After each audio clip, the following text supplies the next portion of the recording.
नमस्कार। आज के इस वीडियो में दैनिक जागरण के संपादकीय से 463 शब्दों के डिक्टेशन को हम लोग आउटलाइंस के साथ लेने वाले हैं। अगर आपको इस डिक्टेशन के आउटलाइंस की ज़रूरत है तो आप हमारे शॉर्ट हैंड टीम ऐप को प्ले स्टोर से डाउनलोड कर सकते हैं, और अगर आपको इस डिक्टेशन की PDF की ज़रूरत है तो आप हमारे टेलीग्राम ग्रुप को ज्वाइन कर लें। लिंक इसी वीडियो के ठीक नीचे डिस्क्रिप्शन बॉक्स में आपको मिल जाएगा। इस डिक्टेशन को हम 3 अलग अलग स्पीड में लेंगे। पहली बार में 70 की स्पीड में, दूसरी बार में 80 की स्पीड में, तो तीसरी और आखिरी बार में इसी डिक्टेशन को हम लोग 90 की स्पीड में लेने वाले हैं। तो 70 की स्पीड में आपका डिक्टेशन स्टार्ट होगा 5 सेकंड के बाद। तब तक के लिए आप रेडी रहें।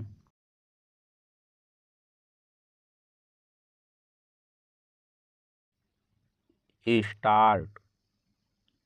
नई लोकसभा के गठन के बाद संसद के दोनों सदनों की संयुक्त बैठक को संबोधित करते हुए राष्ट्रपति ने जो कुछ कहा उससे मोदी सरकार के एजेंडे की ही झलक मिली। यह स्वाभाविक भी है क्योंकि ऐसे अवसरों पर राष्ट्रपति का अभिभाषण सरकार की रूपरेखा को ही रेखांकित करता है।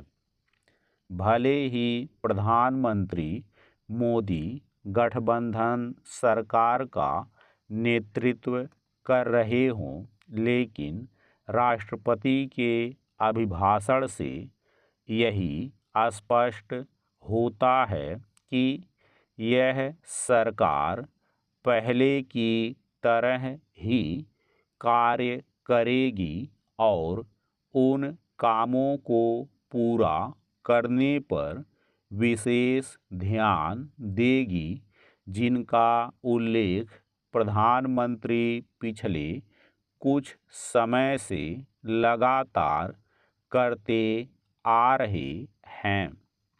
इस सब के बाद भी वह इसकी अनदेखी नहीं कर सकते कि अपने तीसरे कार्यकाल में उन्हें संसद के भीतर और बाहर विपक्ष के तीखे तेवरों का सामना करना पड़ेगा।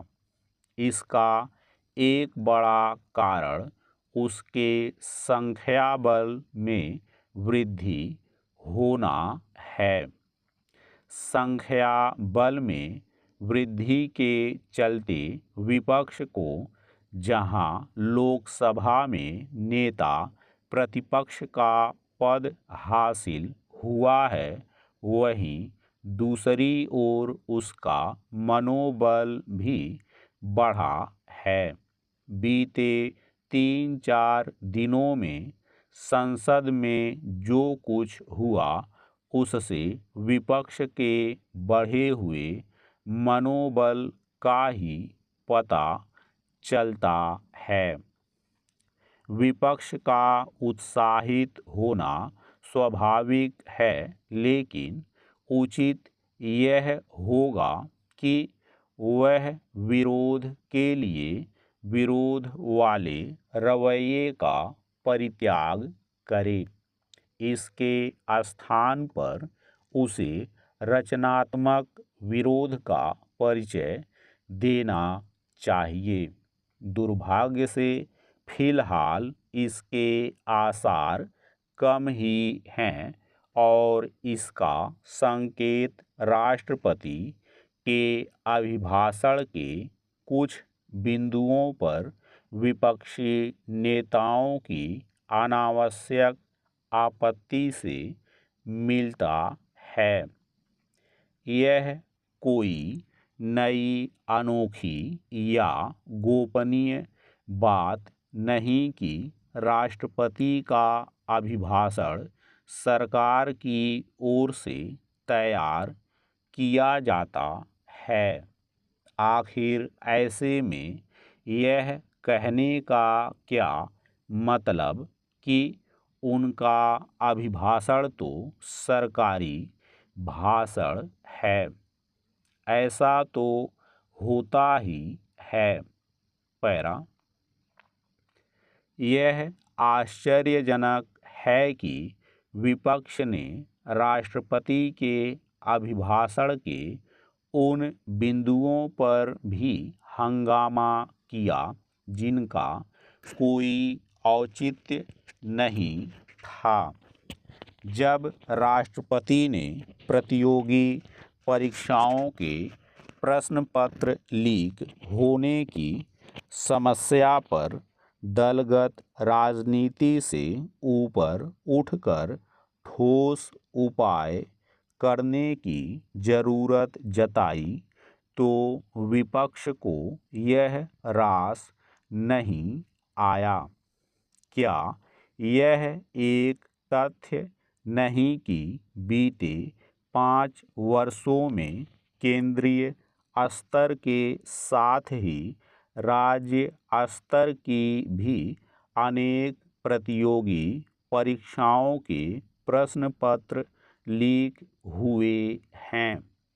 विपक्ष तब भी आपे से बाहर होता हुआ दिखा जब राष्ट्रपति ने अपने अभिभाषण में आपातकाल के काले कारनामों को याद किया।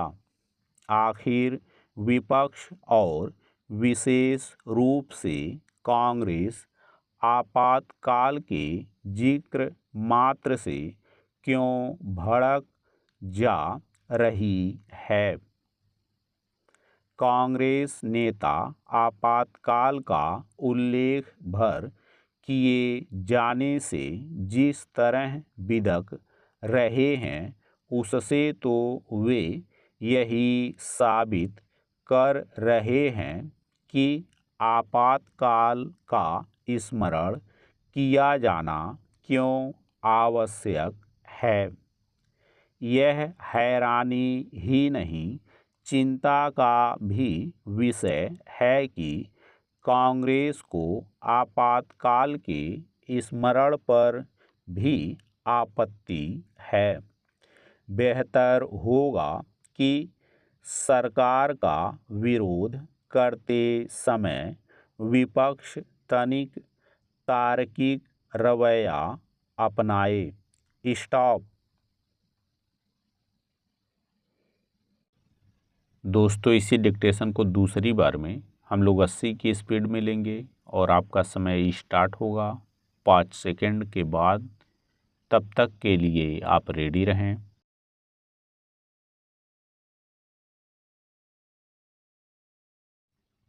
स्टार्ट।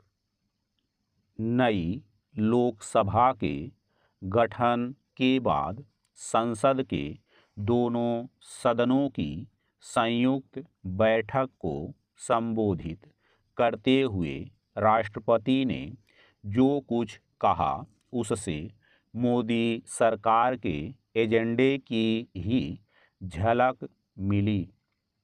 यह स्वाभाविक भी है क्योंकि ऐसे अवसरों पर राष्ट्रपति का अभिभाषण सरकार की रूपरेखा को ही रेखांकित करता है। भले ही प्रधानमंत्री मोदी गठबंधन सरकार का नेतृत्व कर रहे हों, लेकिन राष्ट्रपति के अभिभाषण से यही स्पष्ट होता है कि यह सरकार पहले की तरह ही कार्य करेगी और उन कामों को पूरा करने पर विशेष ध्यान देगी जिनका उल्लेख प्रधानमंत्री पिछले कुछ समय से लगातार करते आ रहे हैं। इस सब के बाद भी वह इसकी अनदेखी नहीं कर सकते कि अपने तीसरे कार्यकाल में उन्हें संसद के भीतर और बाहर विपक्ष के तीखे तेवरों का सामना करना पड़ेगा। इसका एक बड़ा कारण उसके संख्याबल में वृद्धि होना है। संख्या बल में वृद्धि के चलते विपक्ष को जहां लोकसभा में नेता प्रतिपक्ष का पद हासिल हुआ है, वहीं दूसरी ओर उसका मनोबल भी बढ़ा है। बीते 3-4 दिनों में संसद में जो कुछ हुआ, उससे विपक्ष के बढ़े हुए मनोबल का ही पता चलता है। विपक्ष का उत्साहित होना स्वाभाविक है, लेकिन उचित यह होगा कि वह विरोध के लिए विरोध वाले रवैये का परित्याग करे। इसके स्थान पर उसे रचनात्मक विरोध का परिचय देना चाहिए। दुर्भाग्य से फिलहाल इसके आसार कम ही हैं और इसका संकेत राष्ट्रपति के अभिभाषण के कुछ बिंदुओं पर विपक्षी नेताओं की अनावश्यक आपत्ति से मिलता है। यह कोई नई, अनोखी या गोपनीय बात नहीं कि राष्ट्रपति का अभिभाषण सरकार की ओर से तैयार किया जाता है। आखिर ऐसे में यह कहने का क्या मतलब कि उनका अभिभाषण तो सरकारी भाषण है? ऐसा तो होता ही है। पैरा, यह आश्चर्यजनक है कि विपक्ष ने राष्ट्रपति के अभिभाषण के उन बिंदुओं पर भी हंगामा किया जिनका कोई औचित्य नहीं था। जब राष्ट्रपति ने प्रतियोगी परीक्षाओं के प्रश्न पत्र लीक होने की समस्या पर दलगत राजनीति से ऊपर उठकर ठोस उपाय करने की जरूरत जताई, तो विपक्ष को यह रास नहीं आया। क्या यह एक तथ्य नहीं कि बीते 5 वर्षों में केंद्रीय स्तर के साथ ही राज्य स्तर की भी अनेक प्रतियोगी परीक्षाओं के प्रश्न पत्र लीक हुए हैं? विपक्ष तब भी आपे से बाहर होता हुआ दिखा जब राष्ट्रपति ने अपने अभिभाषण में आपातकाल के काले कारनामों को याद किया। आखिर विपक्ष और विशेष रूप से कांग्रेस आपातकाल के जिक्र मात्र से क्यों भड़क जा रही है? कांग्रेस नेता आपातकाल का उल्लेख भर किए जाने से जिस तरह बिदक रहे हैं, उससे तो वे यही साबित कर रहे हैं कि आपातकाल का स्मरण किया जाना क्यों आवश्यक है। यह हैरानी ही नहीं, चिंता का भी विषय है कि कांग्रेस को आपातकाल के स्मरण पर भी आपत्ति है। बेहतर होगा कि सरकार का विरोध करते समय विपक्ष तनिक। दोस्तों, इसी डिक्टेशन को तीसरी और आखिरी बार में हम लोग 90 की स्पीड में लेंगे और आपका समय स्टार्ट होगा 5 सेकंड के बाद। तब तक के लिए आप रेडी रहें।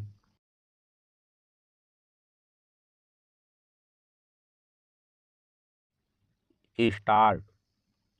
नई लोकसभा के गठन के बाद संसद के दोनों सदनों की संयुक्त बैठक को संबोधित करते हुए राष्ट्रपति ने जो कुछ कहा, उससे मोदी सरकार के एजेंडे की ही झलक मिली।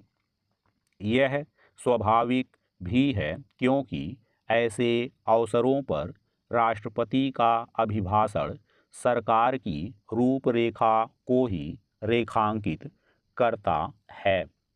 भले ही प्रधानमंत्री मोदी गठबंधन सरकार का नेतृत्व कर रहे हों, लेकिन राष्ट्रपति के अभिभाषण से यही स्पष्ट होता है कि यह सरकार पहले की तरह ही कार्य करेगी और उन कामों को पूरा करने पर विशेष ध्यान देगी जिनका उल्लेख प्रधानमंत्री पिछले कुछ समय से लगातार करते आ रहे हैं। इस सब के बाद भी वह इसकी अनदेखी नहीं कर सकते कि अपने तीसरे कार्यकाल में उन्हें संसद के भीतर और बाहर विपक्ष के तीखे तेवरों का सामना करना पड़ेगा। इसका एक बड़ा कारण उसके संख्या बल में वृद्धि होना है। संख्या बल में वृद्धि के चलते विपक्ष को जहां लोकसभा में नेता प्रतिपक्ष का पद हासिल हुआ है, वहीं दूसरी ओर उसका मनोबल भी बढ़ा है। बीते 3-4 दिनों में संसद में जो कुछ हुआ उससे विपक्ष के बढ़े हुए मनोबल का ही पता चलता है।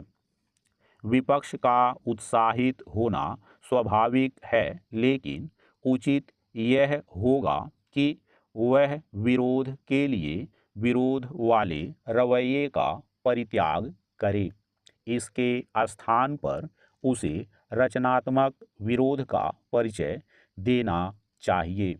दुर्भाग्य से फिलहाल इसके आसार कम ही हैं और इसका संकेत राष्ट्रपति के अभिभाषण के कुछ बिंदुओं पर विपक्षी नेताओं की अनावश्यक आपत्ति से मिलता है।